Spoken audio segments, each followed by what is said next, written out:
بسم اللہ الرحمن الرحیم۔ السلام علیکم ورحمۃ اللہ وبرکاتہ۔ شیخ علامہ شہاب الدین رحمۃ اللہ علیہ نے لکھا ہے کہ چوتھے آسمان پر دو فرشتے باہم ملے۔ ایک نے دوسرے سے کہا کہ کہاں جا رہے ہو؟ اس دوسرے فرشتے نے جواب دیا کہ ایک عجیب کام ہے، اور وہ یہ ہے کہ فلاں شہر میں ایک یہودی شخص ہے جس کے مرنے کا وقت قریب آ گیا ہے، اور اس نے مچھلی کھانے کی خواہش کی ہے، لیکن دریا میں مچھلی نہیں ہے۔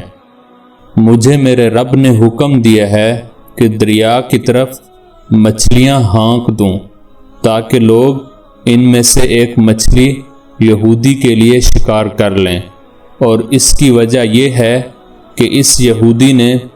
کوئی بھی نیکی ایسی نہیں کی ہے کہ جس کا اللہ تعالیٰ نے بدلہ دنیا ہی میں اس کو نہ دے دیا ہو۔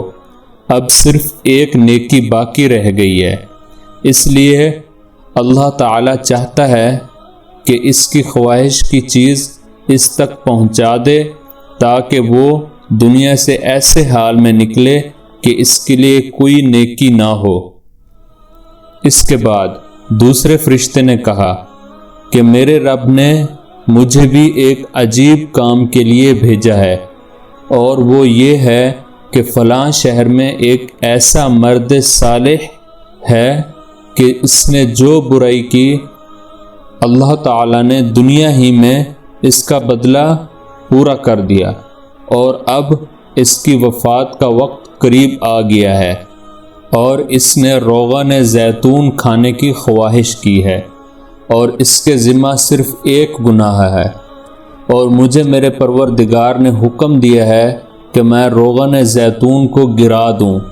یہاں تک کہ اس کے گر جانے سے جو اس کو رنج و غم ہوگا